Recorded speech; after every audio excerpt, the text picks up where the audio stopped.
And it ain't just some painted house on a long forgotten lot in a movie that's the best that I've ever seen. And it ain't just some Trans Am that bandit drove from Texarkana with a load of Coors behind him headed east. It's more than just a double run that he made with his son in that movie Hooper back in '78. And it ain't just some lazy river where a man once had a shiver when he heard the sound of banjos play. 'Cause he's the last movie star. There will never be another like the man that I grew up watching with my daddy and my brothers. He was good at being bad in a time when it was fun. Now the whole damn world is sad 'cause he's the last movie star. It ain't just some damn machine, ain't just some shark's routine. It's more than just a cannonball run. It's more than just some naked truth that comes out in the evening news, or the night he sat with Johnny and had fun. He's the last movie star. There will never be another like the man that I grew up watching with my daddy and my brothers. He was good at being bad in a time when it was fun. Now the whole damn world is sad 'cause he's the last movie star. He was the greatest, he was the best, he was a legend, just like he said. He was the bandit, he was the king, he was the last of a dying breed.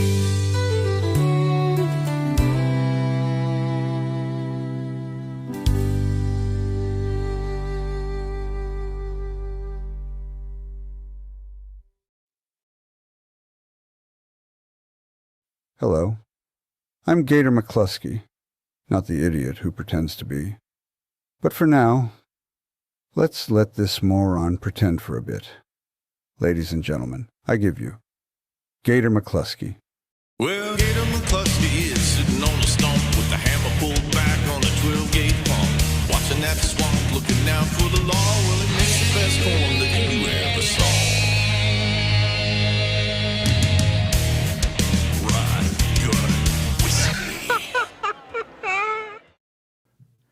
Rot Gut Whiskey. Welcome back. Gator McKlusky here. Thanks for joining me. I don't do these live things too often, so I hope you're out there in the world to say hello. Maybe drop me a chat. Let me know that you're there, that you can hear me, that things are good. Why are we here? Well, we're here to discuss the long, grueling process of creating this Burt Reynolds Chapter 10. I can't believe we've been doing this for so long. And I apologize they take so long to make. But these things, they're not easy. I think because every time I get a box in the mail from a fan or somebody who cares about this channel, it increases the amount of content that we can squeeze into these chapters, and that's been a blessing from so many of you that care about this channel. So can't thank you enough. But it's great because we get to have these full chapters, and this chapter covers what would seem to be so little but so much at the same time. We've got All Dogs Go to Heaven, and we've got Evening Shade and BL Stryker are like the three mains.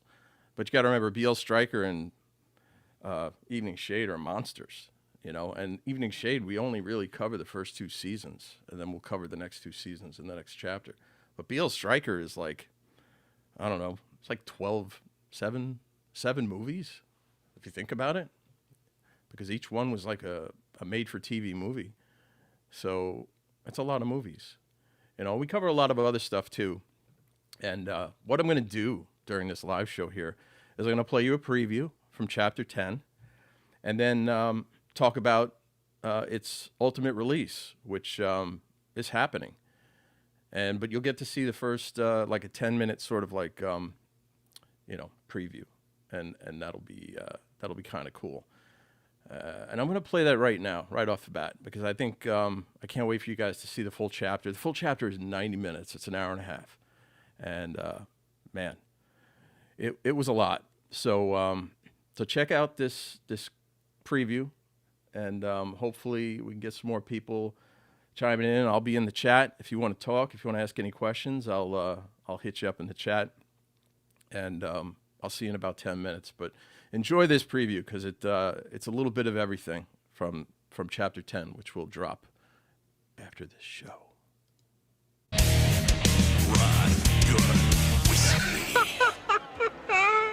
Burt's last movie of the 1980s was as the voice of Charlie B. Barkin in Don Bluth's All Dogs Go to Heaven. Let me introduce myself.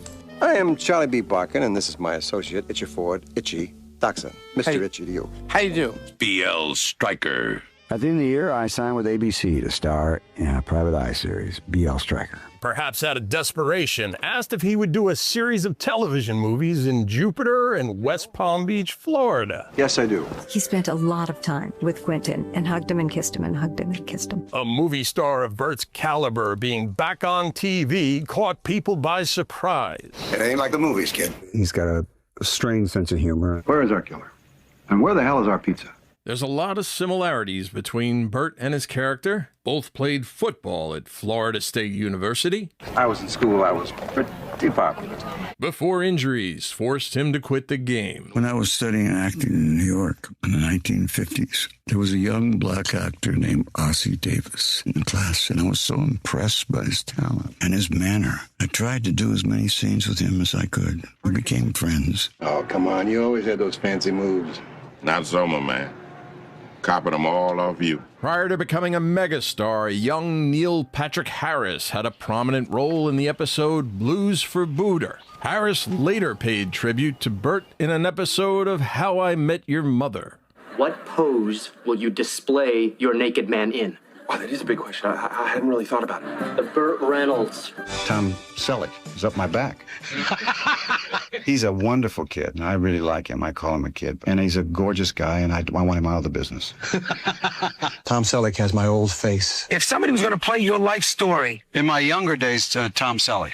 You like Tom Selleck's work? I like him very much. What does Tom Selleck really look like in person? He's about that tall. He's very fat, and he's not very good looking. It's all done with tape. I wrote him a note one time, and I said, "You've got a wonderful style, mine." Despite the famous guests and still drawing between 12 and 16 million viewers on Saturday nights, BL Stryker never made it to a third season. Kind of sorry about that. This was the third Burt Reynolds-led TV show to be canceled in 3 decades. That always happens to me. You never can predict television. I stopped predicting a long time ago. I'm not as good as I thought I was. I had lunch in a tiny Italian restaurant with a husband and wife producing team of designing women, Harry Thomason and Linda Bloodworth. What if I play a coach in Arkansas, where football is a religion, but I can never win a game? I decided that the best thing I could do was to do what was in my life at that time. Now, because I'm married and I've adopted a son, and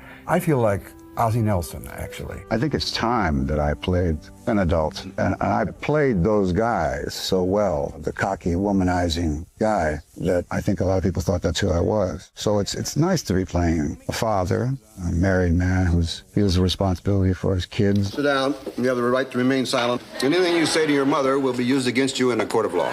Honest to God, the best time I've ever had in my life. In my life, I've never had this much. He was a great influence on me, a great father figure. My mom and I were having some problems during those years, and he helped me out a lot with that and gave me my first car, a 75 red Corvette. King of Queens star Leah Remini. Do you know why? Let me guess. You owe money? No!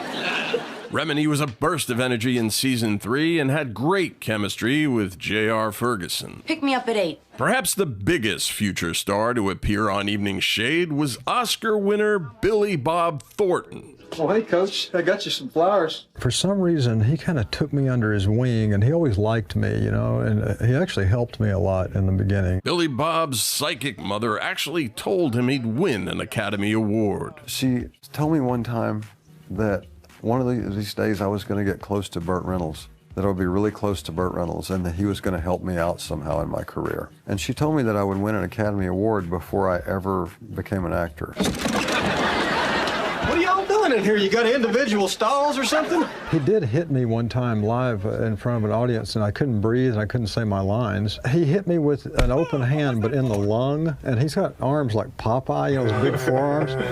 I'm supposed to slap him on the back and say something which pisses him off or whatever. And when we rehearsed it, he said, "I'm an old stunt man, so hit me as hard as you can." I guess I hit him really hard because his natural reaction, I guess, was to hit me in the lung. And I couldn't talk, and they had to sort of suspend the big show for a few minutes while I got my breath back. And I think it's the best half-hour situation comedy on television. Listen to yourself! Do you remember what it was like to be 17? I don't. If I could just tell him how wonderful he is at this moment. Well, the trouble with you is you're too cynical. And the Emmy goes to Burt Reynolds. A triumphant moment that was extraordinary. You know, in the last couple of years, people have said some rather unkind things about me, but when you get one of these things, you get very forgiving. So I would like them all to come over to my house. I'd like to photograph them while they sit on this. Burt looked pretty good without his signature mustache. Oh, I like it. Good. But it was ultimately his son Quentin who reminded Daddy that something just wasn't right. He looked at me and started laughing, which is probably one of the reasons I grew it back, because he thought it was terribly amusing.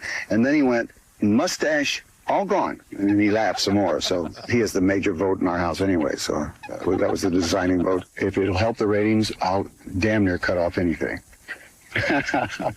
He produced and hosted a limited series called Burt Reynolds Conversations with. So what I was determined to do was, I have 4 people at a table, and I talk to all 4 of them, and they're all kind of icons, and we all tell stories. Stories from these iconic women. And separately, he'd speak with the gentleman. An evening with Burt Reynolds was the setting of his den. There was a bar, and then there was a big screen. Since I'm starting this, I have to sort of try it out. So I thought, better not to try it out in Chicago. I'd rather be with my people when I try it out. I'll try it out in Flat Rock. It was 7.5 hours long. People didn't leave, but they got intravenously fed. Having an opportunity to see Burt Reynolds in the flesh.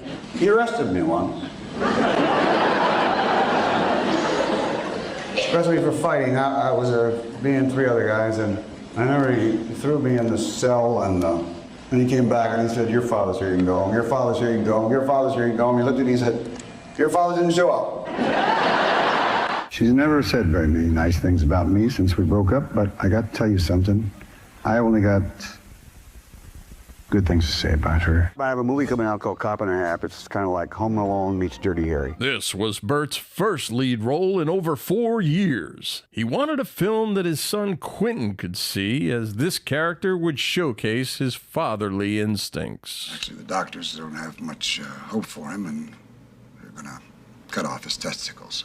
We brought Burt's name up. We went to visit Burt. We went to send him the script. Burt had very smart ideas about his character. He said okay, and we were off. I hate to jump. Macaulay Culkin was the first choice to play young Devin, but the $1.5 million they offered the up-and-coming star wasn't even close to what he was making at the time. How much do you make a picture anyway? Holy. Norman D. Golden III was personally selected by Burt for the role of Devin Butler. I mean, I didn't even know who Burt Reynolds was. That was a blessing in disguise because it really allowed me to be Devin Butler and not like, oh, wow, that's He's famous. What are you? I'm your worst nightmare. Sometimes Burt pushed a little bit, and it made it difficult for Henry. There was a lot of yelling, and in my calmest voice, I would say, you know what? Let's just try it again. Burt Reynolds was very tough. And Burt Reynolds wanted to be in control. I'm gonna tie you to the car, you see? Because I don't want you getting in my car. You know why? Because you stink like garbage. To make matters worse, Burt's 90-year-old mother, Fern, died at her home at the Burt Reynolds Ranch. Critics were not kind to Cop and a Half, but famously, one major critic actually enjoyed it. And somewhat to my surprise, I liked it. Ow! Wow, where's your big red suit and beard, Santa? You just gave them a gift. You didn't like this movie? No, you didn't like Little Norma No, Golden? I didn't. I'm going to rip your little head off. The only thing more unnerving than this picture is that my esteemed colleague is the only major film critic in America actually recommended. Cop and a Half was a big box office hit. It's a movie that I really am proud of. It could have been a contender. He could have been, but Henry Winkler would never direct another film after Cop and a Half. And cut! We'll see you next time. Gator, out. That's just a taste. Man, I can't tell you how much work went into what you see there. It's crazy. And I'm going to bring in my buddy Al Glasgow, who is my writing partner, shortly to talk about it a little bit more. But it really does take a long time to put these things together. And yeah, I can't wait for you to see the full 90 minutes. And as far as that goes, it's going to drop pretty much after I close this live stream, and for channel members, which is a new thing that I'm starting. I just wanted to, bring this up to you guys if you're interested. But the channel does have a membership tier that you can join. It's not, I hate to say it's me begging for money, but, sometimes this, my Burt Reynolds habit costs a little bit of money. And I make investments back into the content, and this kind of helps pay for it. But also, I want to give back, some fun stuff for the true fans of the channel that really, seem to send me those texts and emails and such that they can't wait for the next thing to drop on the channel. I'm going to go out of my way to make sure that I give them some stuff. So you're going to get early access to videos, including Chapter 10, which will drop after this show. Rare archives, some stuff that, I wouldn't necessarily drop on the channel for the masses because it's not stuff that I produced, but it's stuff that I've sort of acquired. But it's, I'll try to present it in a form that looks good, sounds good. I try to do restoration and such on anything that I put on the channel. So that it looks good, and we're gonna do some raffle prizes, just because that's kind of a fun thing that a lot of channels are doing now. I've got some buddies with their own channels, and the raffle thing seems to be something that channel members like, and basically what I'm gonna do is, we'll see how the membership thing goes. Right now, we've got a few members that have joined prior to this live show and this announcement. But on the next live show, we'll do a raffle. And I want to give away a Cop and a Half t-shirt. I think it's, basically because of Chapter 10 and Cop and a Half being part of that, I want to do that. One of the other things I want to give away is this here. We'll talk about a little bit later, is a very rare BL Striker DVD of the first season. So that will be the first raffle prize, and I might add more things to it, depending on how many folks we get to join on to the channel. See if it's exciting enough.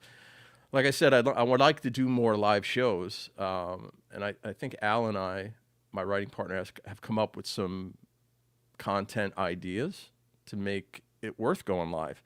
Because look, my wife will say to me, how much can you talk about Burt? Well, I think we can all talk about Burt, the folks that are here for quite some time. And I think when you see the tier list, which we're going to do, which will be a lot of fun, we're going to do a quick, not quick, we're going to do an in-depth tier list of Burt's films and where we as fans feel they rank, and you guys in the chat can help me with that. I think that'll be a sign of his career and how many decades he has meant so much to so many of us. I do want to give a shout out to our first 5 channel members who joined prior to this live show. Really can't thank you guys enough. Ian Smith, Terrence, Trauma George, Fritz, and the last fellow on the bottom there, I'm going to have to apologize because I'm going to assume your name is Joe. And I thank you guys from the bottom of my heart. I can't tell you. Hope you're not disappointed. So far, we've put some really cool stuff up there. The biggest of which is Lassiter. And if you haven't heard of Lassiter, there's a whole video of it on my channel of how I tried to acquire it and restore it. I spent some money trying to make this look as good as it can, and it's finally ready to be seen. And I've made that a members only video for now. I haven't decided if I'm going to drop it on the channel yet, but I definitely wanted to make that. To me, that is if you're a fan of Burt Reynolds, you got to have that. And I can, if I could just share my screen with you really quickly. I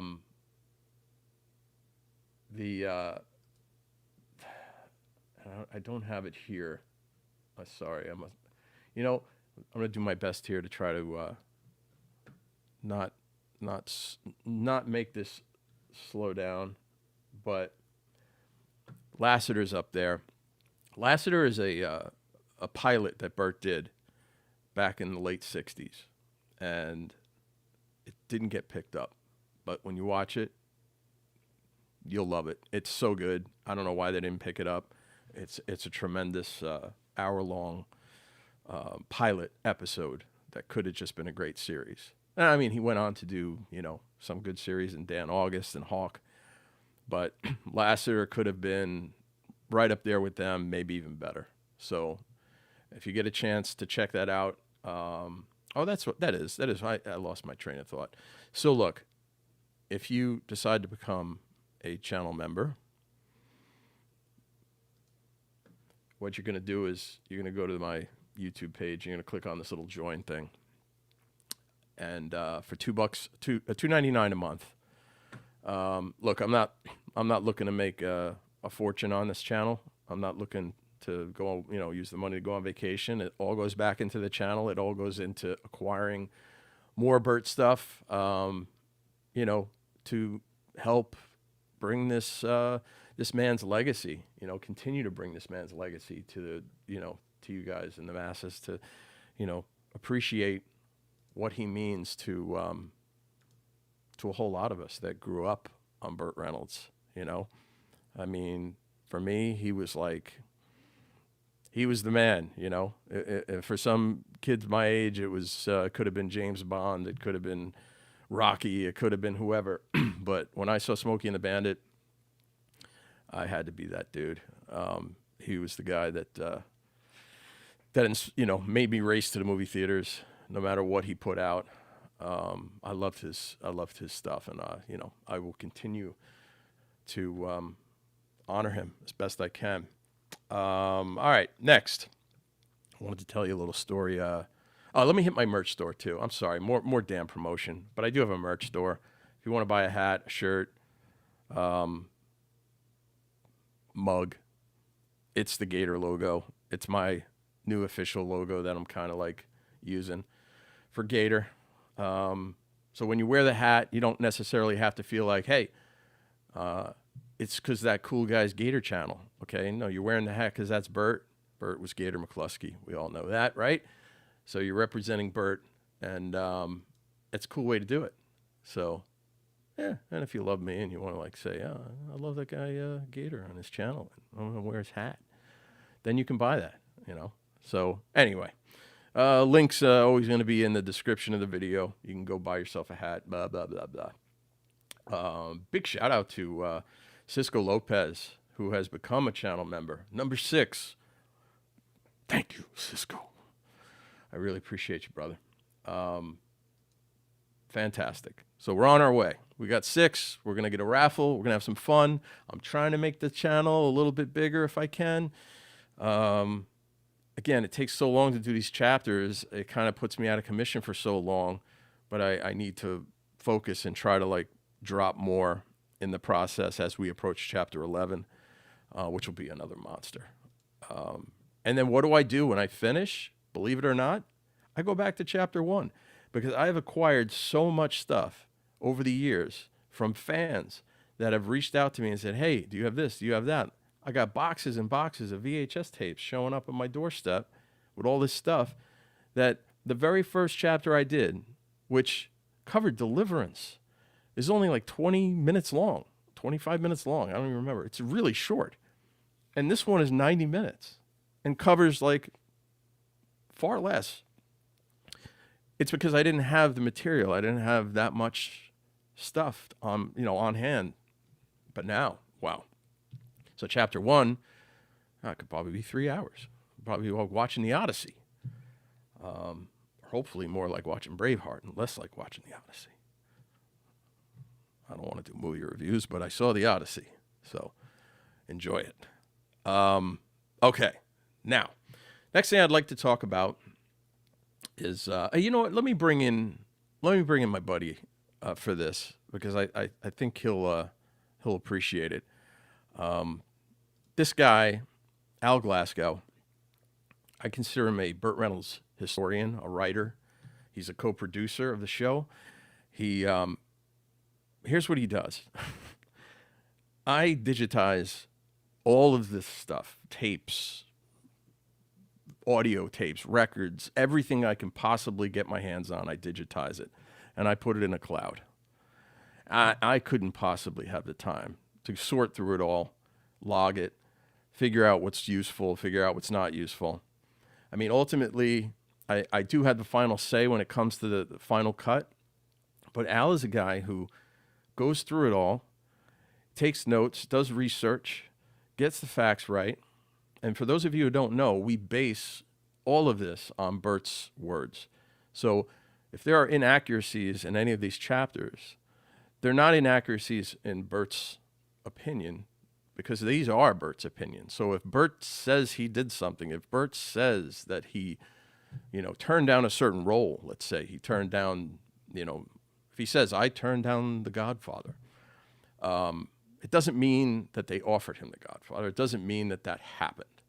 But it just means that that's what Burt said because this is the Burt Reynolds story. Okay, and it's all from his books. It's from his interviews. 99.9% of everything you'll see in these chapters is, like I said, simply based on Burt Reynolds and how he perceived his career. And that's hopefully the unique thing about tuning into my channel versus tuning into a lot of other opinion channels, let's say, that will try to tell the story from many other angles. I mean, I'll show you what Sally Field said about him. Doesn't necessarily mean what Sally Field said was true. But this is Burt's story. And that's kind of what the challenge is between Al and myself when we finalize these chapters, is to make them as close to Burt's words, as close to Burt's, history in his eyes, God rest his soul, that he would approve of what we're doing. So that's sort of it. That said, I would like to bring in the great Alphonse Galzo. How are you, buddy? How are you doing, brother? I'm good. I'm good. Rap Diddy paid $50 to the channel. Yes, he is a fine man, and I appreciate him, especially the fact that his name is Rat Diddy. You have to have Diddy in your name. Yeah. You have to have balls, and but he I could tell you he's probably a little safer to hang out with than the actual Diddy. Yeah. When you mentioned Sally there, it's interesting. She's had a lot to say about Burt since he died, but that video you have on your channel where she contradicts everything she says now. She says he refused to go to the Oscars now. But that video you have from 1980, 81, she says she asked him not to go. That's right. Yeah, if you love Burt and you follow Burt's career, you're probably less of a fan of Sally Field now than you were back when she was the sweetheart from Smokey and the Bandit, because she has had some pretty shitty things to say about him, and that's unfortunate. But I mean, she's on my T-shirt, but well, yeah. But it is how I feel about her. Yeah, people change over time, and I get that. There are certain actors today that I'm not a big fan of because of who they've become, but it's hard to say that I can't go back and watch their films and enjoy them because that was a different time, and that's we're going to touch on that in a little bit. But I did want to jump over to this BL Stryker story because I feel like it's interesting, and that some of you will get a kick out of this. So back in I'm going to dump you off here, Al, just so I can show some screens. But back in the late 2000s, 2008, I believe it was, I worked for a company called Post Office Digital. And this was a company based in Edgewater, New Jersey. It's actually interesting. They shot Copland in this town, Edgewater, New Jersey. And basically, I had an investor who purchased the old Edgewater post office, and hired me to come in and a buddy of mine to come in as a buddy being a sales guy, to come in and start this company, and as a DVD company. And so what we were doing basically is we were taking videotape and digitizing it for DVD, and then my job was to do that along with doing the artwork and the menu design for something called DVD authoring. Now, DVD authoring is basically when it's like a website on a disc. So you take a DVD, you put it in a player, and then it comes up with, FBI warning, and then a trailer, and then ultimately a menu, and the menu has buttons and such and whatever. And that is part of creating the disc process. And so my job at this company, and here's my little business card. Let me get rid of my little thing here. And so this would be my business card. It's VP of Operations, let's say. I just wanted to show that. I don't know why.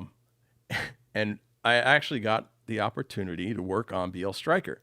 So we had a customer, and they were called Heart Sharp Video Arts Alliance. I think they went by two different names. And here's me sitting there, and this was my job. I would basically, this pudgy little me with hair. I would sit there and I would author out these menus and discs for the company.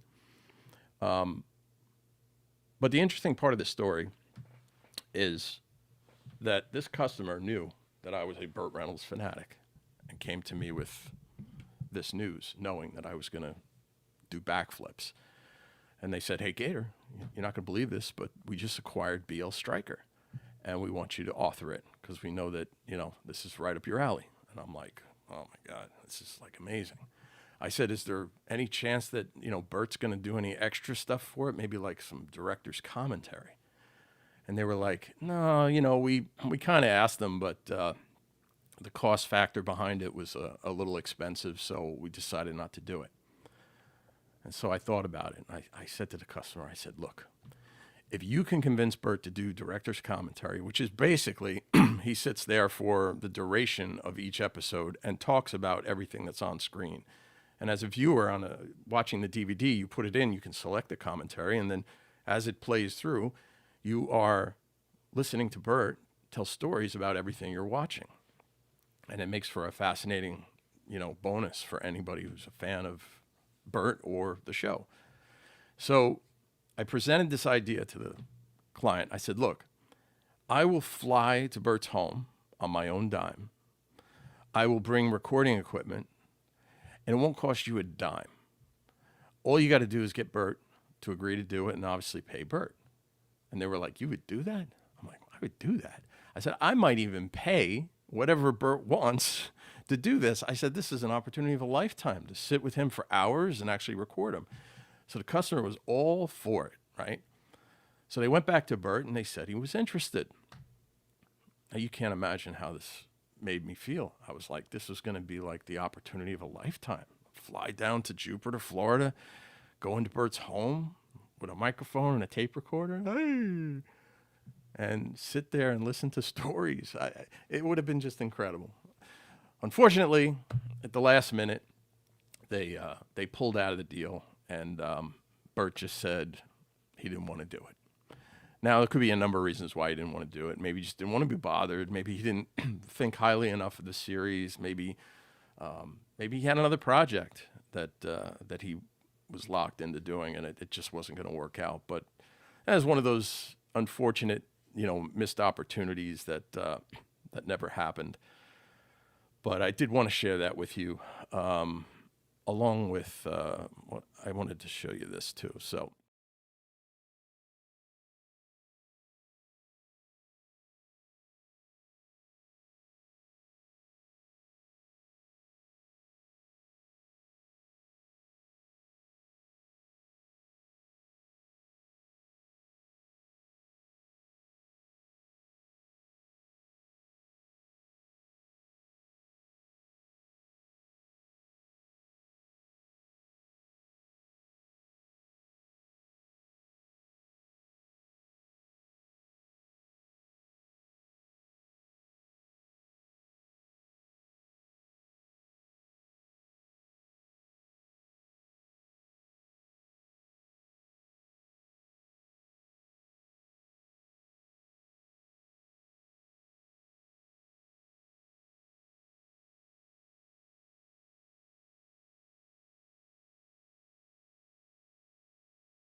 Here, I'm going to bring my buddy Al back.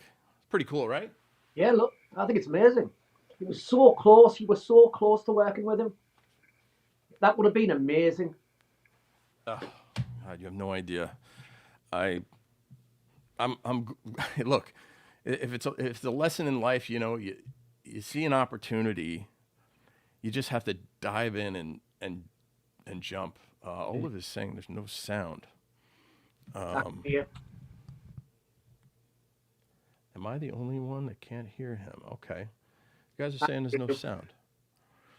That's not cool. No, my mic's on. My mic is on. Stand by. Hello. It seems like there's sound here. Anybody else in the chat say there's no sound? What's that? Is it time for a commercial break? Oh, I see what he's saying. Okay, so when I went to the other camera, there was no sound. That makes sense. I get it. Okay. Sorry about that, guys. I guess I'm still learning here, but with this new software. But you can hear me now. There's just no sound. Maybe when I switch to the camera, so I have to figure that out before we go back to the camera. And I can always I think I can use this camera. You guys still hear me now? Can you hear me now? I think you can hear me now. Okay. I'm pretty sure that this is the camera angle I need to go with when I show stuff. But anyway, for those of you that didn't hear it, review it again. But I did. These are manufacturing discs that went to Technicolor prior to BL Stryker going to get printed for DVD. And I held on to those through the years, so you can see that. That's pretty cool. Anyway, it's very rare. You're not going to see many of those. And yeah, that's about it. All right. Let me jump into my next of many topics here. This is what I like to call show and tell. Okay? Did I lose Al? Looks like I lost Al. He'll be back. Al will be back. Technical difficulties, jeez. Stick with me, guys. But when Al joins us back, we're going to do a little show and tell. Let me see if I can make something happen here. Oh, okay. Hopefully you guys can still hear me. I believe you can. We're going to do a little show and tell. Oh, is this Al back? No. Do you guys love this? Love this live chaos? All right, I'm just going to bring this up bigger. All good, still entertaining. Thanks. Yep, I'm a. You know what it is? There's just so much going on here. I'm trying to present so much at once. But maybe I'll come back.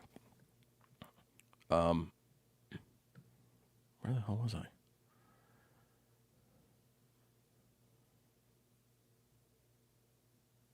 Here he is. Are you back, brother? All right. Yeah, I can hear you. I don't know why I don't see you. Let me see. There he is. There we are. Al Glasgow, everybody. Okay, so it looks like when I go to the cam. Thank you, Cisco. All right, we're getting there. Huh. We will. Yeah. All right, so I did want to do a little show and tell. And hopefully, I don't lose you again. I'm going to get rid of this. Okay, stand by. Show and tell time. Here we go. I got some stuff to show you. All right. So a while back, on December 11th and 12th of 2014, okay, this was after Burt passed, there was an auction. And this auction was a unnecessary sort of like stress in my life because I didn't know about it until last minute, or I didn't really understand or see this catalog of what of Burt's life was being auctioned off, because I would have probably done a second mortgage on my house to gain access to the stuff in this book. And I've flagged a couple of pages here just to give you some examples of some stuff that that's in this book that they were selling. I mean, I love this picture of Burt, which I don't know if you could see it. But anyway, that's not something I was thinking about for sale. I mean, there's some cool stuff here, like this chair is wild. I don't know why I flagged this. I just thought there were some cool chairs. This one here. But Burt had a lot of guns. I'm not going to show the guns. But look here. I mean, the Smokey and the Bandit 2 Western shirt, the one that he wore in Smokey and the Bandit, I mean, the price, $600 to $800 was the starting bid. That would have been pretty incredible to have. The Bandit jacket, $4,000 to $6,000 to start. I'm not sure what that went for, but I mean, you can see how weathered it is. That's pretty amazing.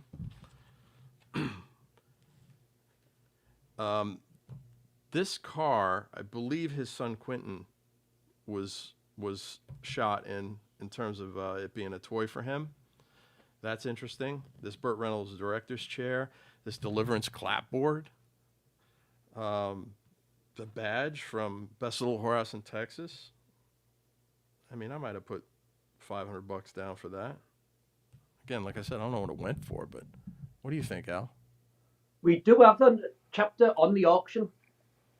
They went for some crazy prices. Man. Burt was thrilled with the first auction. He thought, I'll never have to work again. And he was thrilled that people still thought fondly of him. I mean, his awards, his People Choice Awards, which a lot of them were broken when he moved, apparently. So a lot of these might actually be replacement ones, because I know that there's a story that Elaine Blake Shell tells, who's his personal assistant, where Burt moved and they didn't pack these right. And when the box arrived, like I think 8 out of 10 of them or something like that were smashed or cracked. So he didn't have many. I think he was going to make them into a sculpture. Yeah. Yeah. Here's a lot of really cool, like, personal messages that he's gotten from the Reagans and the Bushes, you know, who were pretty much in office during his time in the 80s and early 90s, where he was pretty popular still back then. Was the one from Stallone there as well? Yeah. Yeah. He spent the night with him and he screened him Sharky's machine. Yes. Yeah, I don't think I flagged that one. Here's the one with Henry Winkler. As we get to Cop and a Half, you'll see that we used this photo, but Henry signed that off to, very nice for Burt. They weren't exactly the best of friends. No. I thought I purchased this jacket, actually, but I didn't, because mine doesn't have Burt on it, but I have a USC Trojan one that I bought at an auction that I'm still trying to figure out where it's from and where he wore it. Might have been from BL Stryker. Here's some other ones. Again, People's Choice Awards. This is the top box office star, #1 Burt Reynolds, and some others here that I flagged. What else? His Emmy. I mean, $2,000 to $3,000 to buy his Emmy actually seems low. I'd be curious what that went for. But that would have been something to have, right? We do have them all flagged in the relevant chapter for when we get to it. Yeah, okay. Crazy. And his Golden Globe, 2 of them. One for television for Evening Shade, and then, of course, Boogie Nights is the big one. So this is the first auction? Yes, it is. Yeah. Yep. So this is the, again, $2,000 to $3,000. I would expect that to go for a lot more. It did. Man, it's so sad that he had to auction off all his stuff to pay his debt. That's criminal, you know, like, you know, I feel like in today's day and age where you have the GoFundMe page, right? When somebody is having a hard time, whether it be, you know, somebody you know died and the family can't pay for their whatever. I feel like if Burt in 2014, no, his pride wouldn't have let him do it. But this is almost just as bad if you think about it, right? I mean, it's horrible that he had to give everything. You know, the good thing is that hopefully they ended up with fans, you know, people that actually love Burt, you know, and not just like people that like collecting stuff because it's worth money, which is possible too. Here's a little from Striptease, Demi Moore. This is a very cool chair. I would have wanted that. And Burt was very into 2 things: belt buckles. He had tons and tons of belt buckles, and guns. I mean, I didn't flag the guns in here, but like, here's some of them. But holy shit, man, he had so many freaking guns. There's like a whole section in here of guns. But anyway, I wanted to show this. I bought this catalog recently off of eBay. because of the history in here, and I feel, you know, like you're almost like you're close to Burt's. It's almost like you're peeking into the guy's personal shit. It's kind of weird, you know. But that's what he had to do, you know. It's very sad. It's very sad. But if anyone's interested, you know, this is a great catalog to look through if you're a fan of Burt, even if you can't afford to buy any of this stuff. Having the actual auction book to see all his personal stuff is really, really cool. So, yeah, I can't recommend picking one of these up if you have the opportunity. Let's see. So the next thing I just wanted to show you guys too is a couple of we'll call it like eBay purchases, rare items, stuff that I grabbed, you know, since I last did the live show. I'll just spin through a couple of these at a time here because we're covering this in the chapter. This is the Cop and a Half, you know, book. It's got like photos from the movie. And it's yeah, it's like a kind of like a, you know, it's a very strange film because, you know, it could have went more like the Home Alone type of movie where it's PG and it's more family friendly.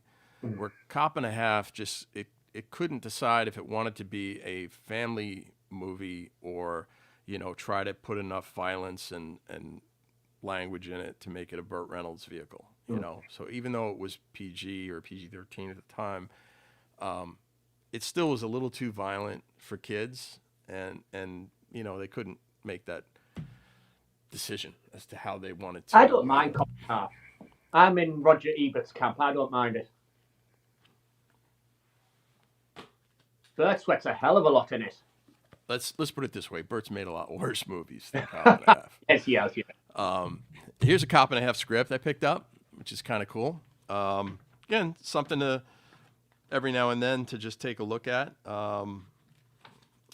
Actually, no, this one I did not pick up. This one was a gift from Elaine Blake Shell. You can see she wrote me a nice little note.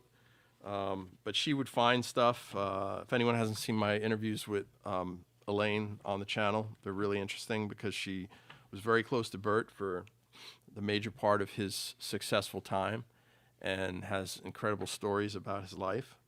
And she's a lovely lady. She is a lovely lady. She's phenomenal. But yeah, so she had her own personal Cop and a Half script that she gave me, and I'm blessed to have met her and be able to call her friend. This one I did pick up on eBay. Hooper. Cool thing. I don't want to take it out just yet because I don't know. I haven't done it yet, and I'm just wanted to show I was just going to ask, have you read it? And Stick is another great script. This one I love because it has a lot of. You can see there's some work done to it. Yeah. You know. What ending does it have? What's that? What ending does it have? Is it Bert's original ending or the reshoot? Yeah, I believe it is. Man, look at that. Theres some like. I should call these phone numbers. What do you think?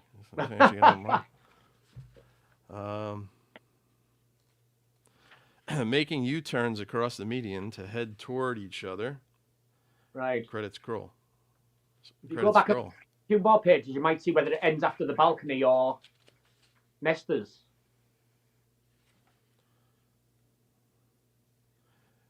Moki finally goes for his gun, holding it onto it with one hand. But as he brings up the 44, his hand slips from the bar. They're still eye to eye as Moki.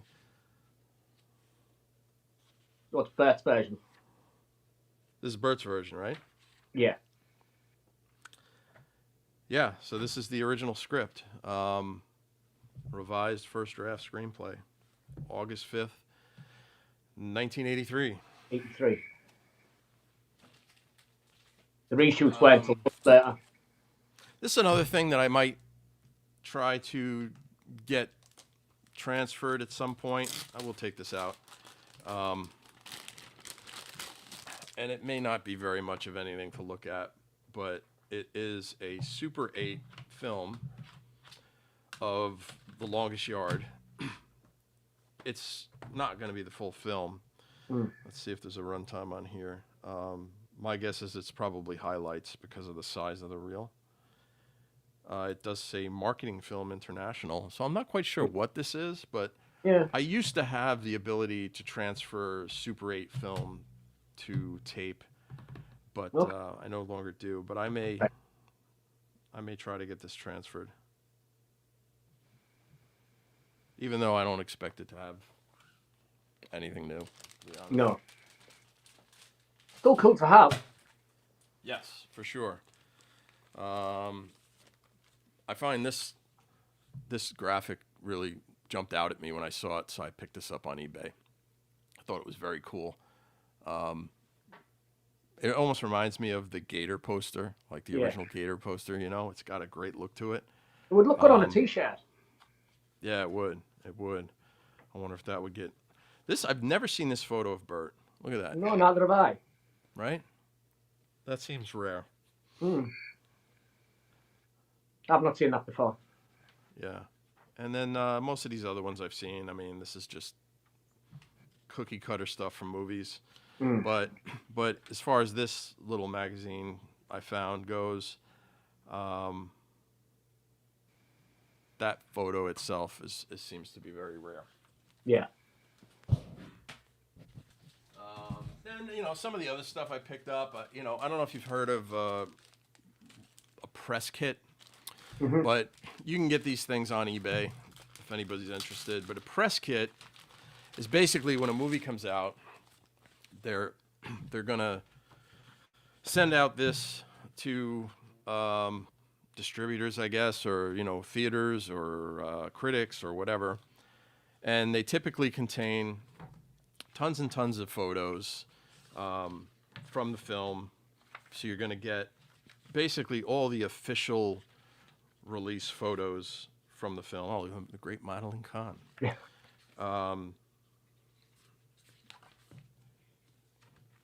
That's Irene Cara, who died recently. Yeah. Who sang the song from Flashdance, if anyone doesn't know. Yeah. But yeah, so the photos in here are great. And you get that with every press kit, along with typically a full cast list, production information here.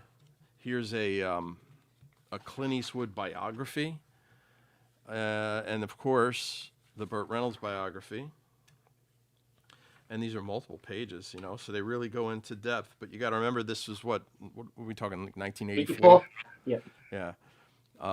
Even a Madeline Kahn biography. So these are really interesting. And you could find these on eBay if you poke around, if you're, again, a fan like I am.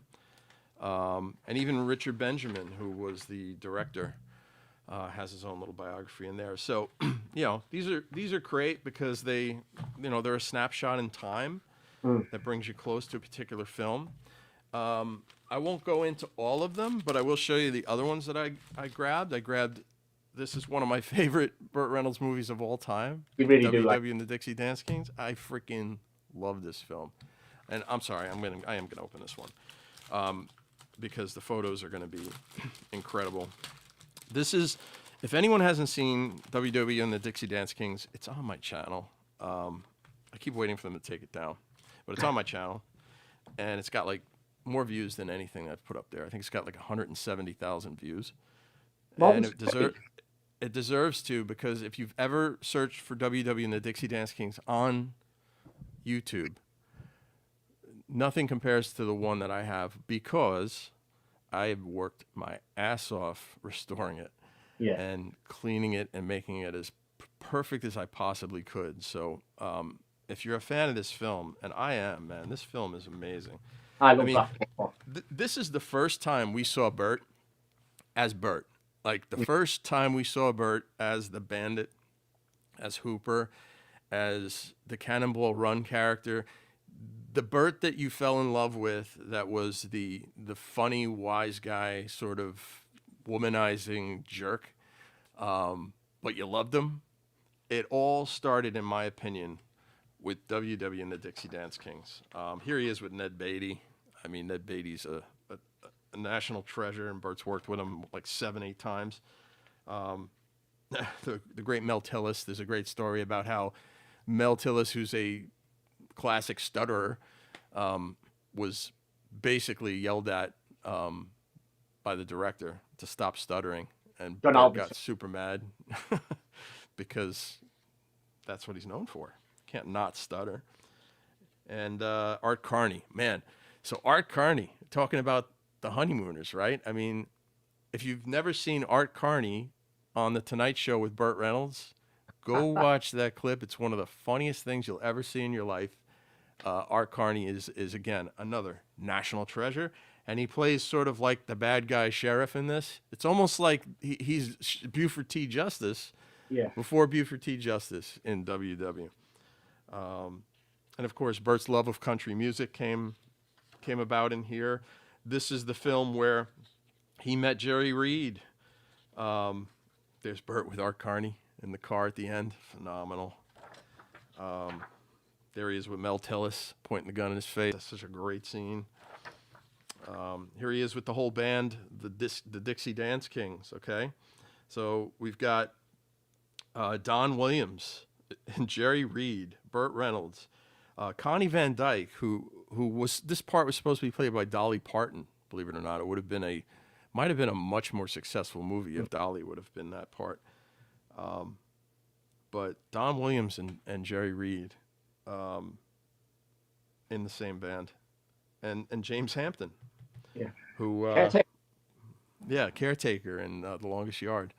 You know, he's shown up in a lot of Burt's films. We'll come back to Don Williams later. Yes, absolutely. And there we go. There's the band with Burt. So again, this is a cool thing. It's got tons of stuff in it. Again, production info, all kinds of neat stuff. This is one of my favorite press kits to have gotten my hands on. I'm gonna clean these up later, and I'm not gonna go through all of these, but I did get one for The End, which is Burt's second directorial film. Yes, it was first.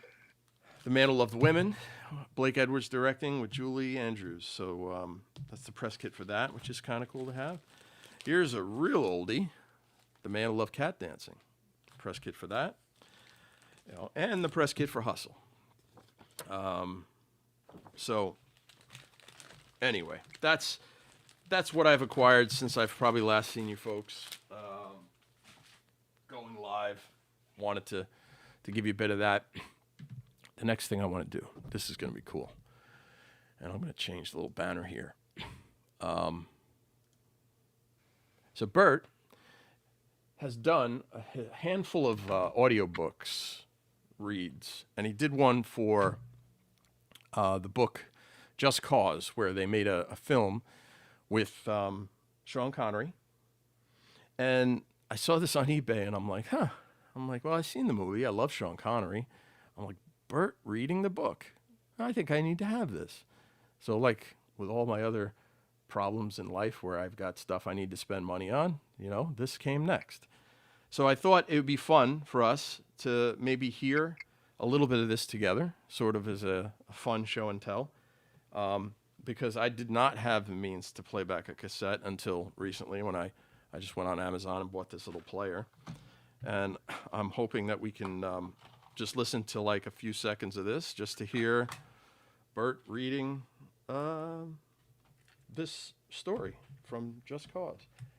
I don't know if anyone's familiar with the, see how this thing works. Anyone's familiar with the story in the film, Just Cause. But let's go ahead and listen. I'm gonna put this next to the mic here. Hopefully we can hear it. Let's see.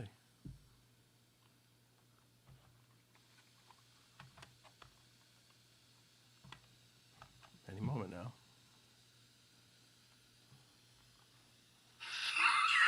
Okay, coward.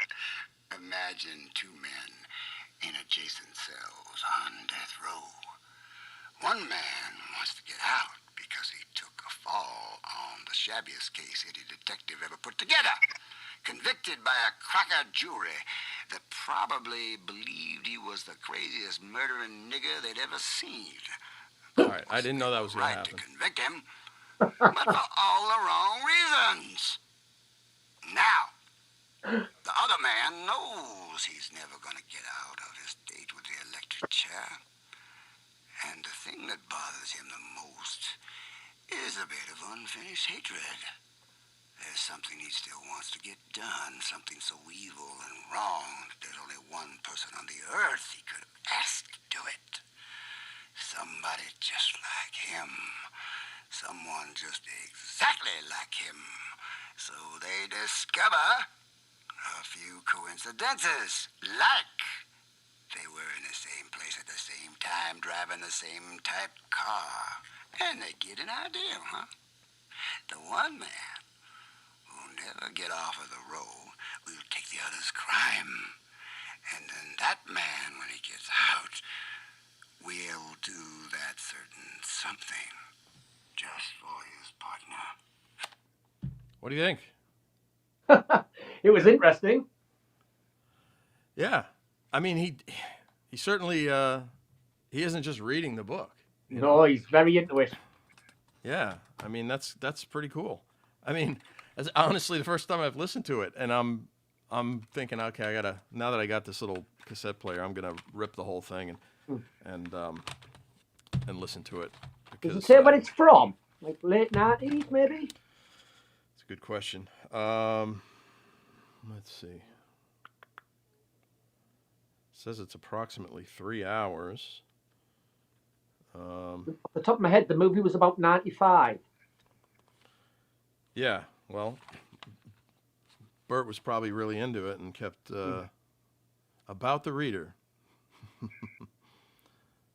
Yeah, this is interesting. So, yeah.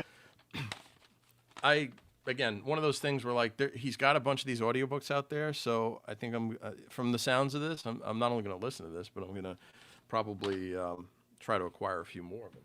Yeah. He was very into. Yeah. All right. So we got one more show and tell before we jump into the tier list. I hope everybody in the chat is having a good time.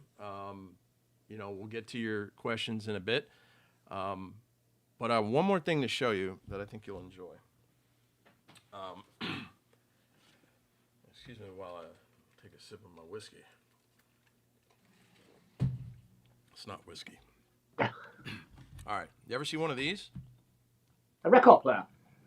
Yeah, a record player. Let's see if I can square it up a little better. This is called a record player. And the reason I have this record player is because I acquired, again on eBay, some pretty cool stuff. One of which is called Gator Rare Spots Commercials. So we'll throw that on there. And we'll take a listen together and see what this is about.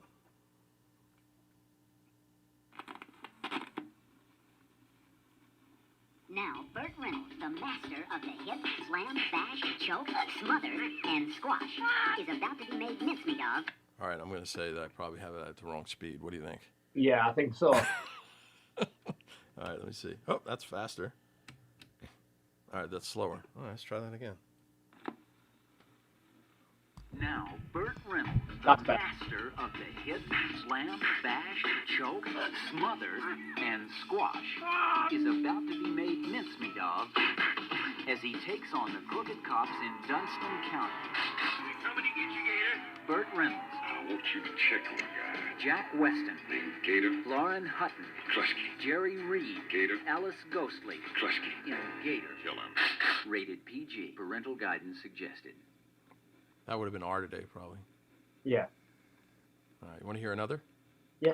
There's a bunch of them on here. I won't play them all, but the next one's called Lauren Hutton. Let's see if I can move the needle. Vogue cover girl Lauren Hutton is a news person on her way to the big time. Her mind is on the story, but her eye is on Gator. Lauren Hutton takes on Burt Reynolds. You charmed the shirt right off my back. In Gator. Burt Reynolds, Jack Weston, Lauren Hutton, Jerry Reed, Alice Ghostly in Gator. Rated PG. Parental guidance suggested. We coming to get you, Gator. We coming to get you. We're coming to get you. Oh, that's fantastic. Oh man, I love it. I'm definitely gonna rip this whole thing for you folks and put it on the channel. I wonder if they were TV spots as well.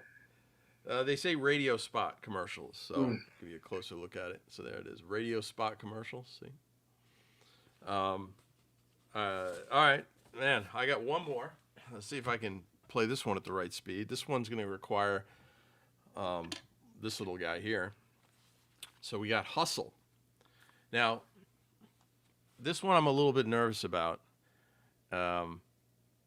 showing you because, as you see, if you can look closely there, there's 3 spots or 4, and the it says General and Burt Reynolds, and the last one says Black Audience. So I'm a little nervous about playing that one. If I had to guess, I'm guessing that if you play the radio spot in certain areas, that you have to. This is back in what, 1975, 4. Mm-hmm. Yep. So you play the radio spot in certain areas that maybe you got to be careful, or you got to maybe change the tone, sort of like, not to get political, but like when Hillary Clinton would go speak one way in one town and then she'd speak another way in another town, Yeah. I'm guessing that's sort of the same theory here, is you kind of try to adapt to your audience. So we'll start with the first one here. Get a taste of a radio spot from Hustle. They're hot. Burt Reynolds is a cop. Catherine Deneuve is a call girl. They both take their jobs seriously in Hustle. Hustle. It's Burt Reynolds as you want to see him. It's Catherine Deneuve as you've never seen her before. Paramount Pictures presents Hustle, in color, rated R, under 17, not admitted without parent. Hustle. No matter what you call it, we all do it. No matter what you call it, we all do it. All right. Are we ready to jump into the one for the black audience? Yep. All right. Here's the one for the black audience, folks. And I apologize in advance. Burt Reynolds and Paul Winfield turn on the steam in Hustle. They're 2 cops who use every trick in the book to crack down on the #1 game in town. Hustle is no jive. It's the real thing. While Burt Reynolds and Paul Winfield fight it, Catherine Deneuve loves it. Paramount Pictures presents Hustle, in color, rated R, under 17, not admitted without parent. Hustle. No matter what you call it, we all do it. I'm thankfully that wasn't as bad as I thought it was going to be. But it looks like they showcased Paul Winfield, who's a African American actor in the movie. But the black audience. So there you go. That's the show and tell portion of our program, folks. Again, these are the kind of things that I acquire that make it worth going live. Showing you guys, fun stuff. Anyway, I can put the record player to bed, and I will, I'll try to put those things up on the channel. I think because they're fun. There's lots to be gained from the fan base, I'm sure. Let's dive into some of the chats. I feel bad because we are running longer than I thought we were going to run. So let me zip through the chats. Was there anything in there? Let's see. I'm going to go in reverse order, starting with the fantastic news that we've got ourselves another channel member. Excellent. Another fella that can watch Chapter 10 after this live show. Welcome. And also Lassiter and everybody else. So welcome. Really appreciate you climbing on board. Let's see what else we got here. Of course, this is a recent one here. No jive, man. So that was one of the differences between Hustle Cut #1 and Hustle Cut #2. This kind of sums it up nicely, is that it's an interesting slice of life of the 70s. It is. Yeah, very. For sure. Mean no messin' 70 dumbs. But yeah, here we got, it just focused on Paul Winfield and said jive and cola instead of color. Oh, man. This is going to get taken down. You think? No. Catherine Deneuve taking her job seriously as a coal girl. I don't know if that was Yeah. read, but I felt like reading it that way. Let's see, what else? You see anything else in the chat? Just give me a shout out. Right. Can you get me a digital version with those tapes? I'll be working on that. That'll definitely be, again, and what I'm going to try to do is I'm going to give you channel members access to that stuff first. And that'll help me too, because if anything I post makes the YouTube gods mad, because that's what happens a lot, is I'll put stuff up on the channel and I'll get barked out in terms of, that there's a copyright issue or whatever. So a lot of times what I do, and this has been one of the blessings of AI for me in the process of doing the last chapter, is music rights, because typically that's the first thing that becomes a problem when you have something with music. And there are some cool audio programs out there now that can strip out music, and a lot of times that helps to get something played properly on the channel without making an artist mad because they're not getting their cut of some song or instrumental even.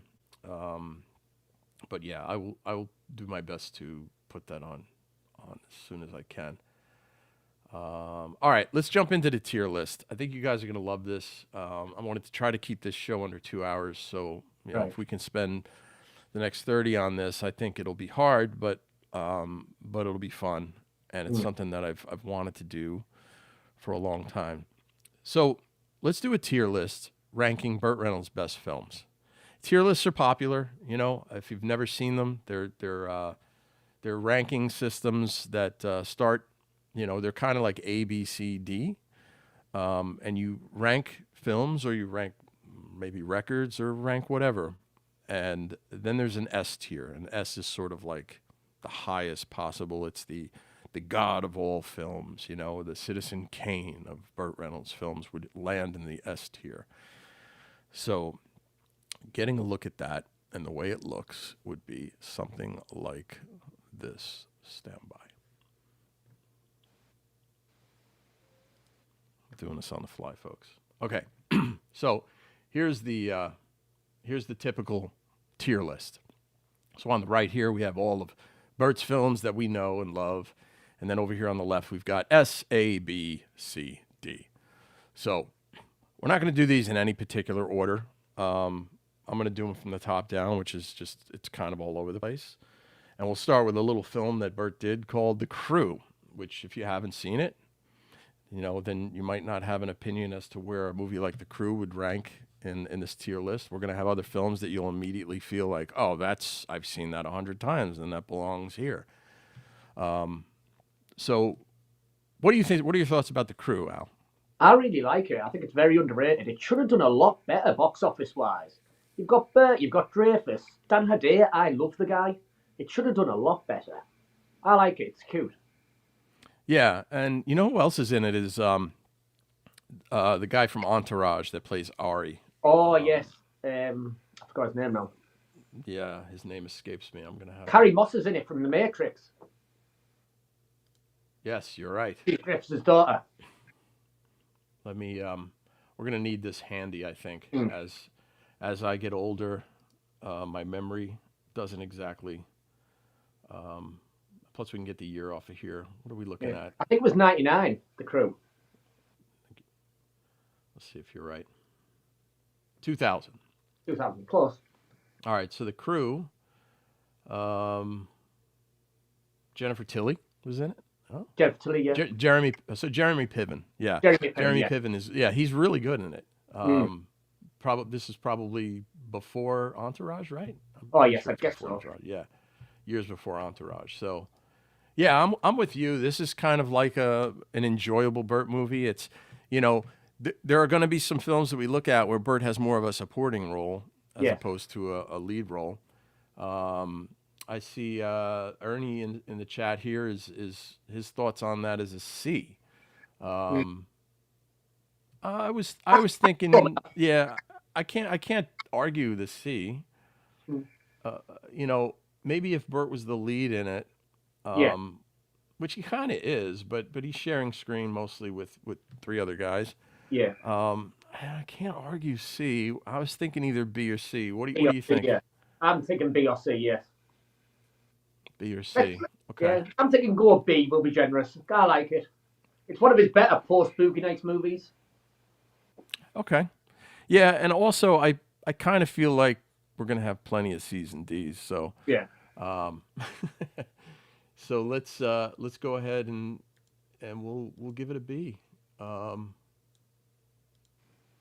Once I figure out how to do that. Okay, here we go. No? B?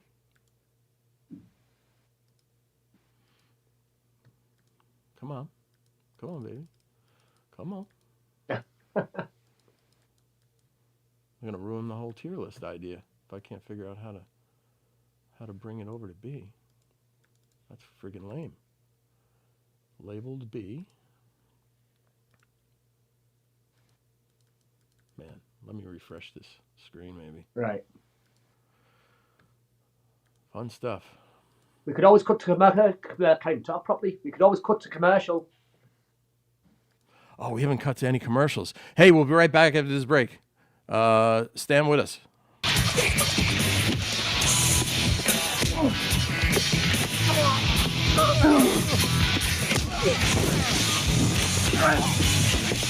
Say it! Uh-oh. Better get Mako. Cut! Mako repairs the damage and restores the value with everything a body needs, plus paint for every budget, like ambassador service for $249. Okay, guys, one more time. One more time, and he's going to need Mako. All right. Well, that didn't help because I still can't figure out how to drag these stupid things over. Right. So disappointed. I could have sworn I had this working. Maybe the internet's down. Globally. We could always leave it for another time, the tier list, and come back to it. Oh, but it's so fun. You might be right. We have covered a lot. And we could give folks, an opportunity to. All right. So that's what we'll have to do, I guess. Yeah. Until I can figure out why this isn't working. Because I put a lot of effort into making all these posters, as you may see. Yeah. But I just have no way of figuring out. Might be a Firefox thing. Maybe. Let's see what happens if I call this up. Stand by. I'm going to call this up in another browser and see if it makes a difference. That's what it is. That's what it is. All right. Well, I can resolve that. I can resolve that. Stand by. Okie doke. I love you guys. We love you too. I love you guys. You're all my Burt buddies, and you just sticking with me through the good times and the bad. And right now we're dealing with one of those bad times that we're going to recover from. But it's a matter of, and I'm shocked that Safari actually works better than Firefox, which is never the case. But let me see if I could share a different screen here. Replace screen share. No.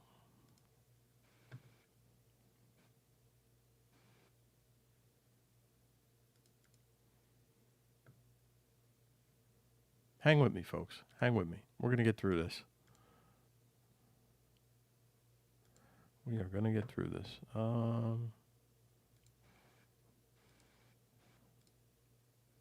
Okay. I think I got it.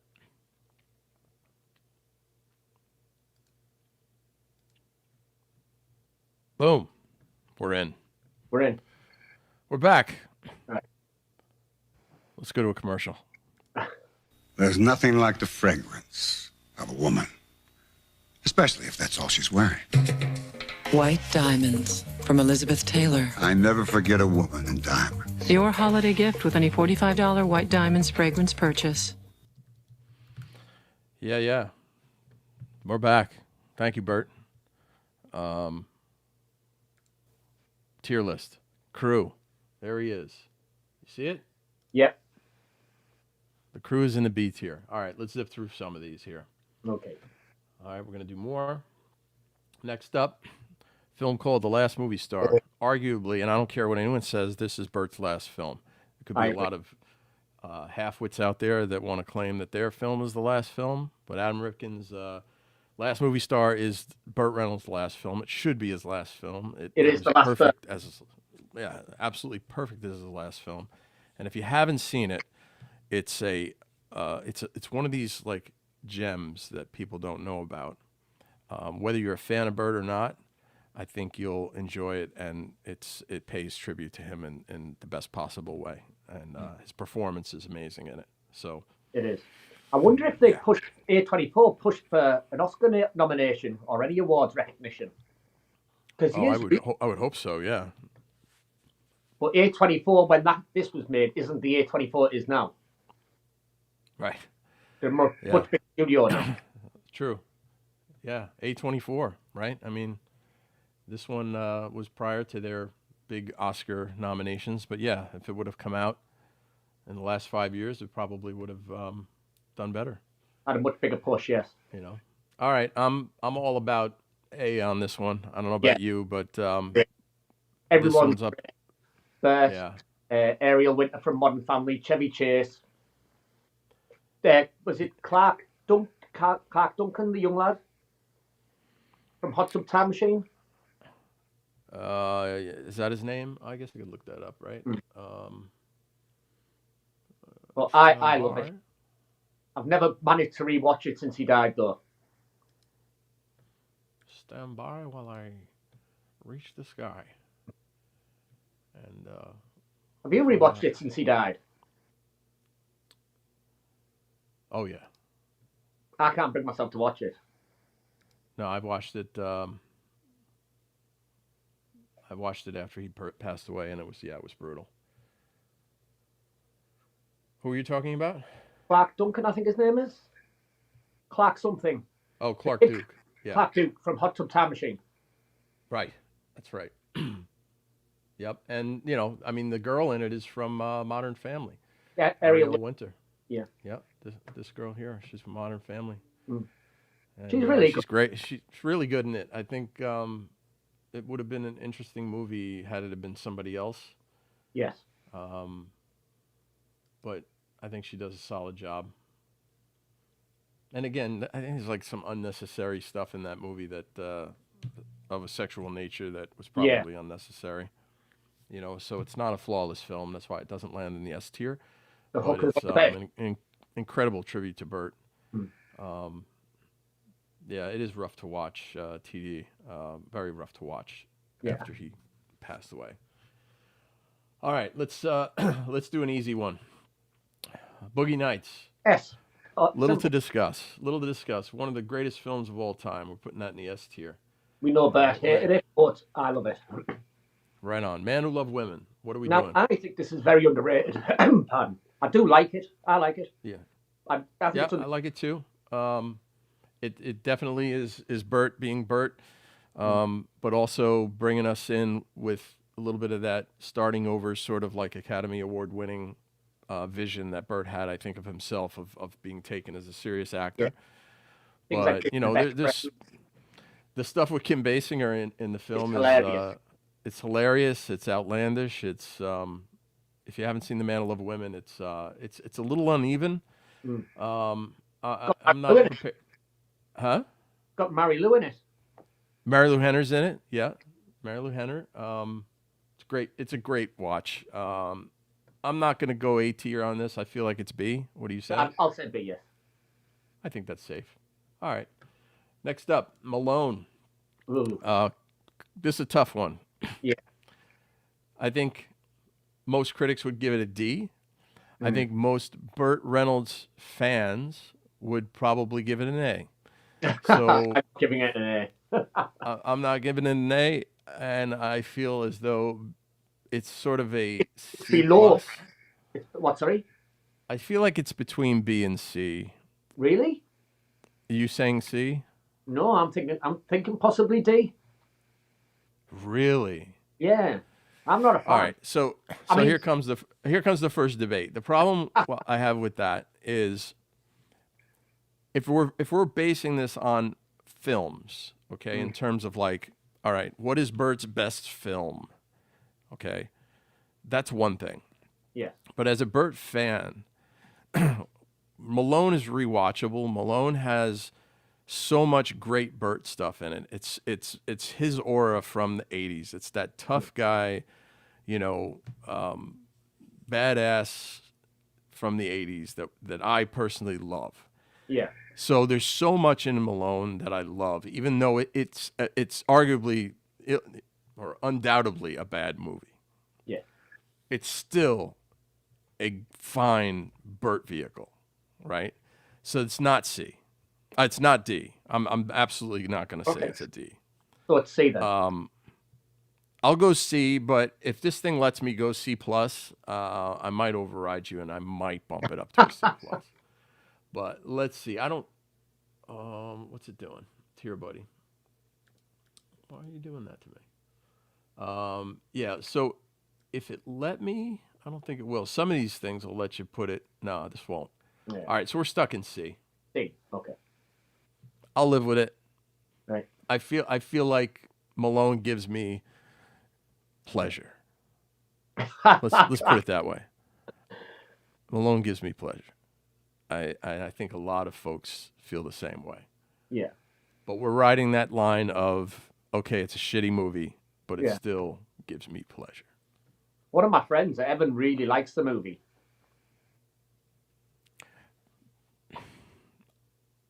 I'm not surprised. Like I said, you really have to be a Burt fan to say that it's a movie that you'll watch over and over. And that's the thing, right? Malone is rewatchable. Yes. I'm sorry, it is. Are all Burt's movies rewatchable? No. But Malone is rewatchable. So even though it's bad, like there's a lot of movies that we're going to see here that are bad movies, but they're very rewatchable, okay? So once you get to that state where you've made that decision that I'm going to rewatch Stroker Ace, and Stroker Ace is not a good movie, but I am going to watch it over and over and over because there are times during that movie where, Burt's wearing a chicken suit and he walks out. I don't give a shit. And I laugh my ass off. I don't give a shit. I mean, I haven't used any of my Burt buttons, So yeah, everything's gone kind of awry here. But it is time for another commercial break. Burt, why'd we have to get up so early and ride through our orange grove? Because we need to have some quality time together, Pop. I've been so busy lately getting people to try Florida orange juice. Everybody already drinks it, son. Not every morning, Dad. Florida orange juice every morning will get you up and keep you going because it's loaded with vitamin C, natural energy, and it tastes wonderful. Okay, that's enough quality time. I got a life. Yeah, 100% pure Florida orange juice. It'll get you on your feet. Hey, Pop! Shitty job. All right, let's move on. We'll talk here's another one. I think we'll probably be closer to agreement on this one. Unlike Malone, and this is a perfect example, Rent-A-Cop to me is a little bit torturous to watch. Yes. Yeah. So unlike Malone, and this is I think where your D doesn't fit right with me. Okay. And the C is good because Malone is a far more watchable film than Rent-A-Cop. I will agree. When I watched it before we did the last chapter, I really struggled. It's brutal. All right, we're going D. We're moving Liza along. was so annoying in it. And here we go. Stroker Ace. I love Stroker Ace. I know Why you do I love Stroker Ace? Because it's just fun, nonsensical, whatever. And it's Cars, and it's Ned Beatty, and it's beautiful Lonnie Anderson, and it's Jim Neighbors. I mean, this one is going to be hard for me because it's no lower than a C. Okay. And I could even put it in the B tier, but again, this to me is like, it's almost like that C+ range where it's like, okay, yeah, I can live with this. If you say to me this has got to be on the same tier as Malone, it's C. Okay. Right? I'm okay with that. You wouldn't consider B. No. It's got the great Charlie Daniels song as well. That's right. That is a great song. Okay. So somehow I selected B, but I fixed it. I'd rank it on par with Malone. Man Who Loves Women was B, right? Or C? I think that was C as well. Oh. We only have the crew in B, don't we? Yeah. Yeah. Does that look right so far? That looks right so far, right? I'd agree. Okay. All right, we move on. City Heat. What say you? What say we? I'm thinking C. It's nowhere. It's not as bad as Rent a Cop. Yeah. It was such a missed opportunity. It could have been so much better. And Yeah, Burt's not well. Yeah, Outside C the opening makes. scene. This is again just like Malone. There are some great, fun, watchable moments in there that make you remind you how great Burt is. The opening scene in the cafe, I love. It's great. And the shootouts are pretty good too. I mean, the violence in it is fairly solid. The end is a bit of a ridiculous joke. There's a movie that Stallone did in the early 90s called Oscar. Do you remember Oscar? Yep, remember that. This is kind of like Oscar, not quite as ridiculous, but almost as sort of bad just overall. Yeah. But again, enough quality in there. I think we agree that that's a C, right? Yes. All right, here we go. Breaking in. This is the point at which Burt started playing his age. Yeah. But he played Although he actually played a little older than his age, right? Yes. I really like this. I'd say an A. You'd say an A. I really like it. Okay. I can agree with that. I would probably go B+ if this thing would let me. But I think we're in agreement on that. Yeah, I really like it. Yeah. All right. Next up, switching channels. This is in that Malone tier. I mean, this is pretty easy, man. This is why I think we could fly through some of these. Yeah. Again, Burt is fantastic in this movie. If you haven't seen Switching Channels, Burt is so good. He's so entertaining. Every moment he's on screen, it's A tier. He's very energetic. Yeah. But the film is so bad that it drops it. Yeah. To C tier, right? I agree. Missed opportunity. Definitely. All right. One of my favorite Burt films of all time, the most rewatchable Burt film ever made, the greatest stuntman alive, the autobiographical biopic of Burt Reynolds, Hooper. How could you not go S tier? Of course. This is our first S tier film, right? Yes. Or no, Boogie Nights. I'll need him directed. And I am including Smokey in that. Yeah. I think I have another soundbite I could play. Let's see. No, I don't. Nothing's working. All right. We're still here. Yeah. That's good. Okay. S tier for Hooper.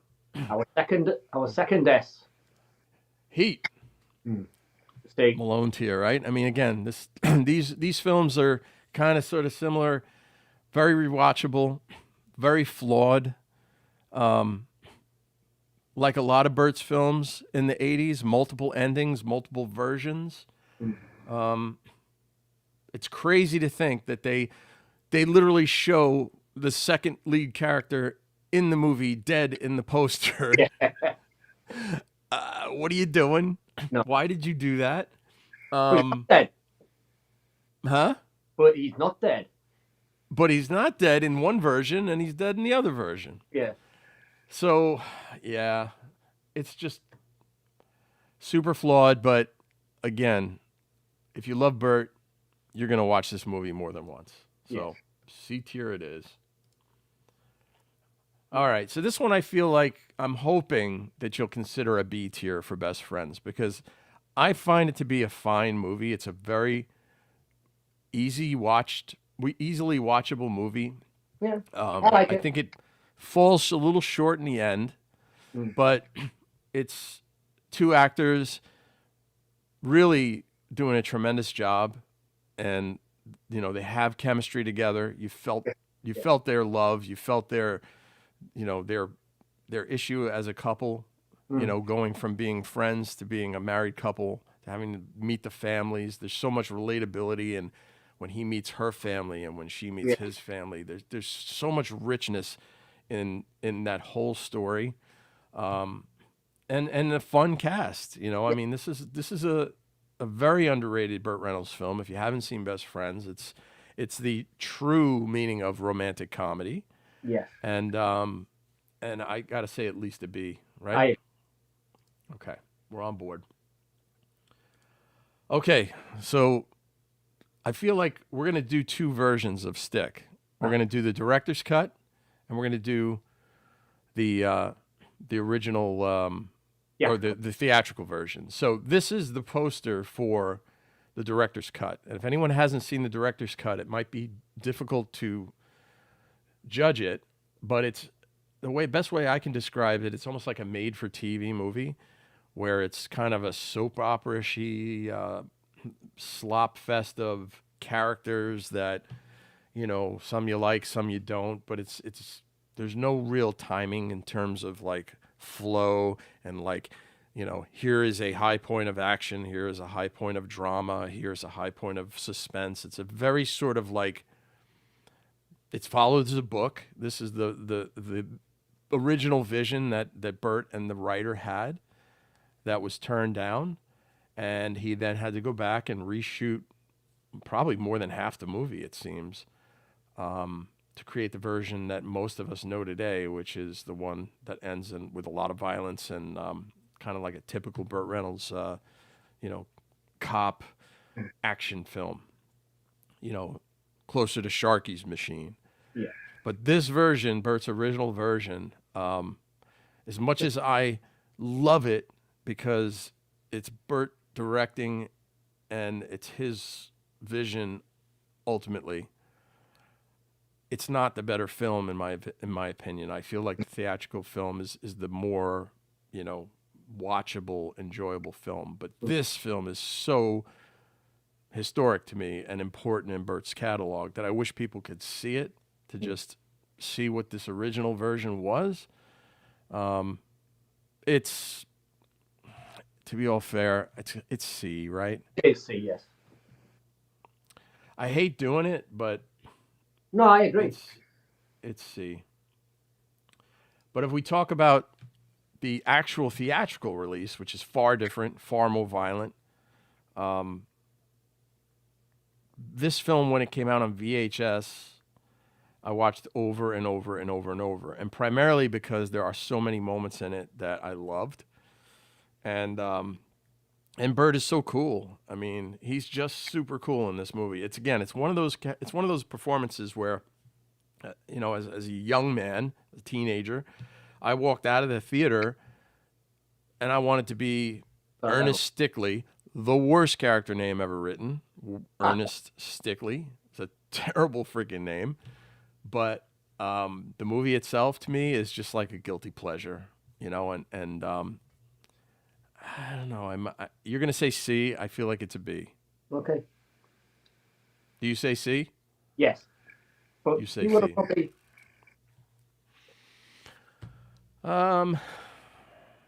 Well, before I decide, let me look at our other Bs. Is it as good as Best Friends? Is it as good as The Crew? I feel like it is. I feel like it is, yes. Right? Yeah. I think that's kind of the deciding factor, is that, because we're not able to. Somebody in the chat here is saying B for Stick 85. Yeah, I kind of feel like, in all fairness, that it deserves to be. Right. Brother, I need to get going, my friend. All right, man. You know what I'm gonna do? I'm gonna pause this tier list because, man, there's so many films. Yeah. And we'll take a snapshot of this. This will be the kind of the start of it. And I thank you for your time, man. You're awesome. I can't thank you enough for everything you've given to this channel and to Burt. If he's looking down from above, I like to think that he approves of what you and I have done here. And man, I can't thank you enough for your, for all your hard efforts on this. And I'm sure the Burt community does as well. So God bless. Thank you. And you take care, brother. Love you. Cheers, pal. Love you too. Oh, well, that tier list, I think, needs a lot of time. It really is probably a mammoth sort of live show that we can do, and I think that's a nice start to it, right? Because there's too many films in his catalog to just quickly drop them in without having a deeper discussion. So, just thinking off the cuff, here's what we're going to do. We got this raffle, which ultimately I want to be able to give away this Cop and a Half t-shirt, the BL Striker DVD, maybe some other stuff. We're going to do another live show. Might be in a few weeks, might be in a month. I'm going to try to do it before football season starts, where I tend to zone out a little bit on NFL football games. But I'm going to keep at this as best I can, and I think we'll do another live show with tier lists, because it's way more than I could have possibly imagined. I'm going to take a commercial break real quick so that I can have a little sip of water. So I'll be right back. FedEx is determined to have the best commercial on the Super Bowl. So we studied recent Super Bowl commercials, and we believe there are 10 items needed to finish on top.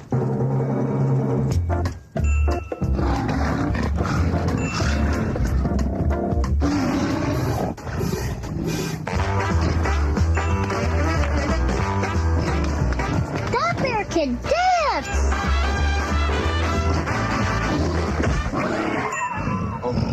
Sorry, Mr. Reynolds. Hey, that bear can talk. FedEx, the most reliable way to send your package. I loved you in Smoking the Bandit. I freaking love that commercial. That is so awesome. That is my favorite Burt Reynolds commercial ever. If you've never seen it, I think it aired during a Super Bowl, if I'm not mistaken. I'm pretty sure it did. So look, here's the deal. I'm going to close this show here, but with something special. And I appreciate you folks hanging out with me for so long here.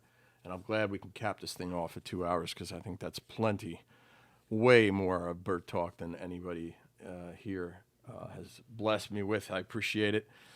But I want to tell a story of a little project that I took on right before or right during the end of doing Chapter 10. There is a segment within Chapter 10 where I talk about a series that Burt did called Conversations With. And basically what he did was he created this atmosphere where he sat down with 4 legends, women and men separately. So he would do one for actors, one for country music, which is one of his passions, is country music. And he would have 4 women of country music, 4 men of country music. He would have 4 actors, women, 4 actors, men. And he did this series on CBS. It was during his hiatus of Evening Shade in between seasons. And it's a fantastic series, and I do a nice piece, I think, on the channel about that. And I'm always discovering things about Burt that I didn't know. And when I was editing the Chapter 10 piece on this Conversations, I came across a video that I ended up closing that piece with. And I'm going to play it for you right now, just so that I can explain out the rest of this before I close the show. But there was a song that they did in Burt's honor that I had never heard before. And here's the song that the four fellas, and this is Vince Gill, George Jones, Randy Travis, and Alan Jackson. Okay, four legends of country music are sitting with Burt having a conversation for an hour. Fantastic. And they closed it with this, and I had never heard it before. If you see Burt Reynolds, won't you shake his hand for me? Tell old Burt I've seen all his movies once. I hope you make the big time. I hope your dreams. Good night, everybody. We had a wonderful time. You don't like country music now. Honey, I still never will. No, and I couldn't get that song out of my head. If you seen Burt Reynolds, would you shake his hand for me? And so I didn't know that was a Don Williams song. And I downloaded it right away, or actually purchased it right away. And it's off of an album called Listen to the Radio by Don Williams. It was actually written by Robert Lee McDill. And the name of the song on the album is If Hollywood Don't Need You. But as I read the lyrics and I saw, the chorus basically being, if you see Burt Reynolds, would you shake his hand for me? And tell old Burt I've seen all his movies. Well, I hope you make the big time. I hope your dreams come true. What if Hollywood don't need you? Honey, I still do. I fell in love with that chorus. And I felt like, you know what? I want to remake this song, and I want to rewrite the actual lyrics, but stay true to the chorus and pay tribute to Burt. So what I did, basically, and I created an album cover, is I based it around a true story, which I've explained on the channel before, but I'm going to do it again for you tonight, or today.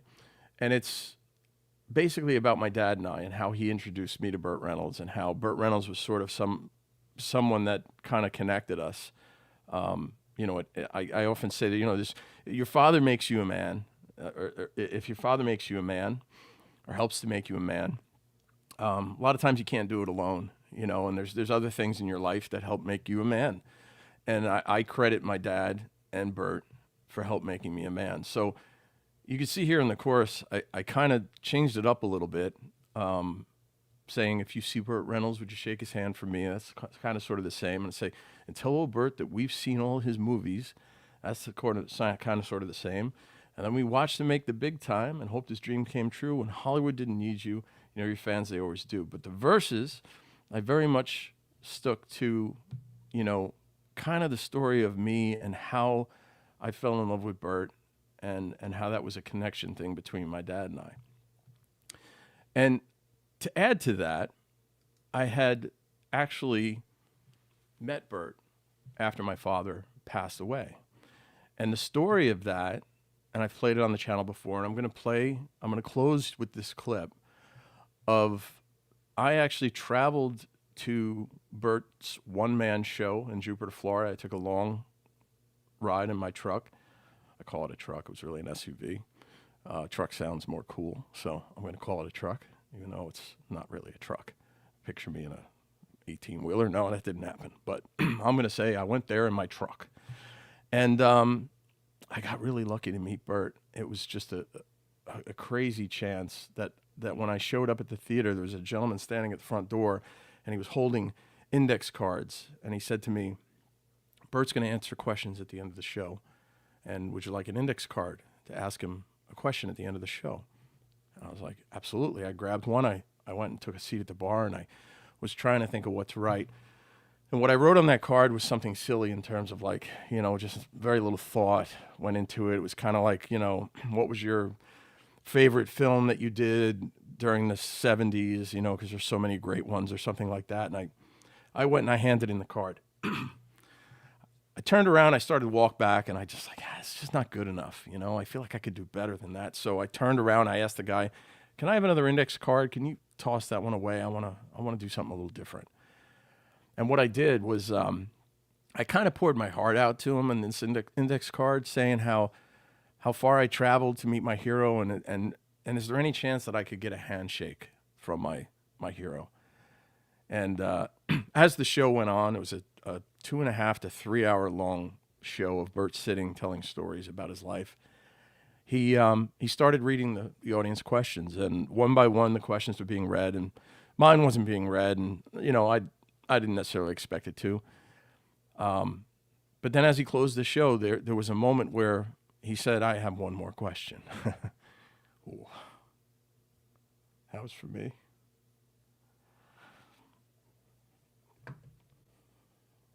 It was a special moment in my life. I thank you guys for watching the show. I'll catch you next time. I traveled 1,500 miles by car to see my hero. Any chance I could get a firm handshake? Of course you could. Why?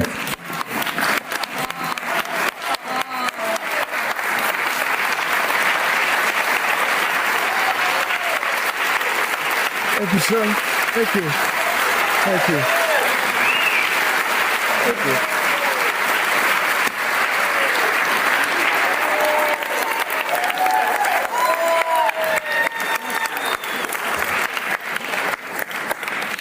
I never liked 28 before, but I do now.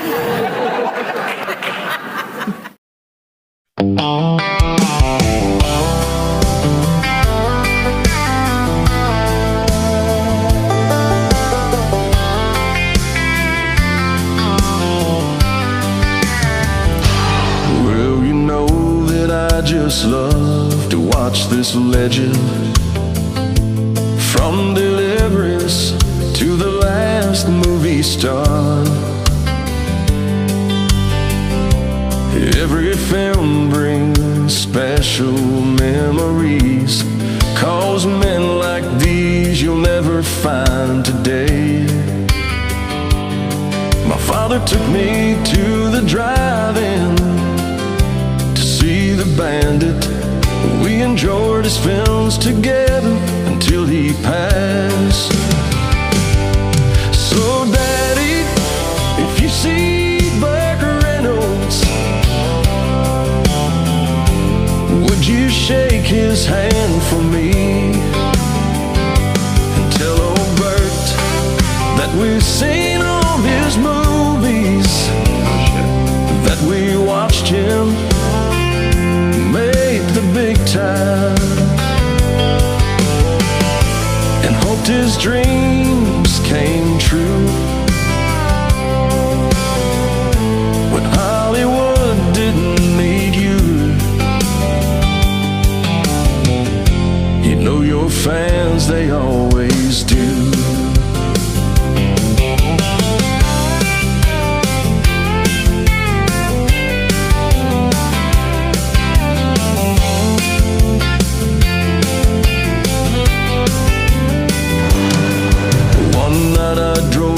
Truck to see my hero, a one-man show a few years before he died.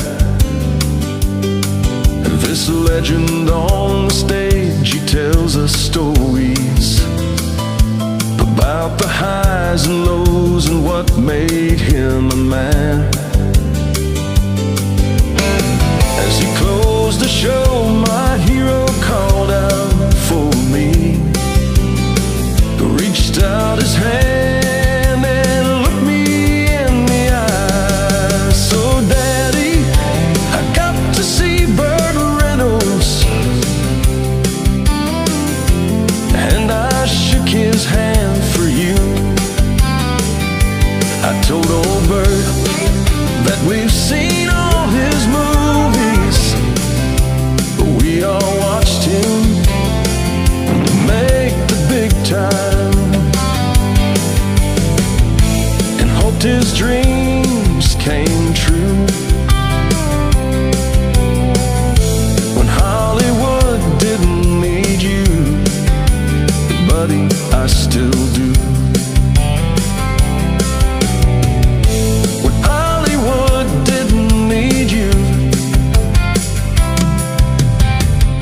You know your fans, they always do.